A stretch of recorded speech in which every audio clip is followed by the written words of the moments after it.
Hey, I've lived with the BRAVIA A2 every day for weeks now, and if you're the kind of person who feels when a picture finally looks alive instead of just passable, let me walk you through what this TV actually does for your viewing. This isn't for somebody who shrugs at washed-out color or motion blur. This is for you, the one who knows exactly when depth feels flat, when fast scenes turn smeary, when sound feels shallow.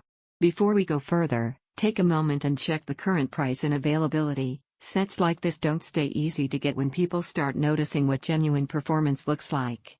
You know that moment when your current TV feels like a barrier, not a window? You sit down for a movie, and the dark scenes look muddy.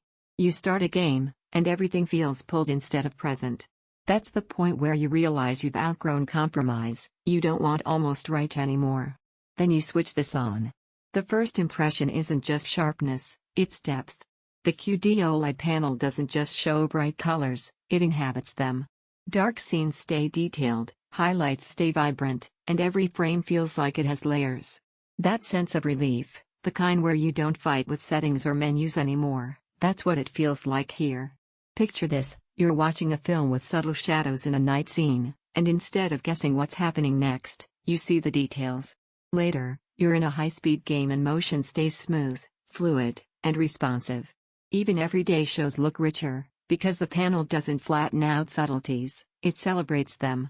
It's not just specs on paper. It's experience you feel. And once you've felt that level of refinement, everything weaker starts to feel like a compromise you shouldn't have put up with. You catch yourself thinking about how you used to accept blur as normal, that's loss aversion kicking in.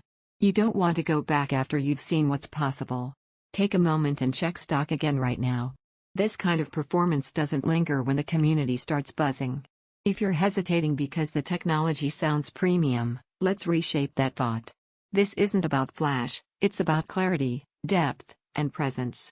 It's about watching content the way it was meant to be seen, not just displayed. Here's something most people don't realize until they live with it. The way deep blacks and precise highlights work together doesn't just make movies better, it makes everything feel higher quality. Even sports and everyday shows feel more immediate and engaging, not just brighter.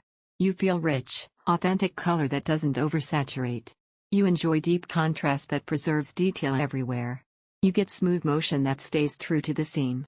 You own a screen that matches refined expectations. You experience presence that pulls you into every frame. Downsides? It's not the smallest set you can buy, and it isn't the lowest price on the shelf. Those are the trade-offs for a display that finally feels right every time you turn it on. At some point, the endless comparison loop just stops. You already feel which experience satisfies you most. You choose what feels right, not what's uncertain or maybe okay. So don't let this turn into one of those upgrades you postpone and later wish you'd grabbed sooner. Decide with confidence, check availability now, and bring home the viewing experience your instincts have already been urging you to get.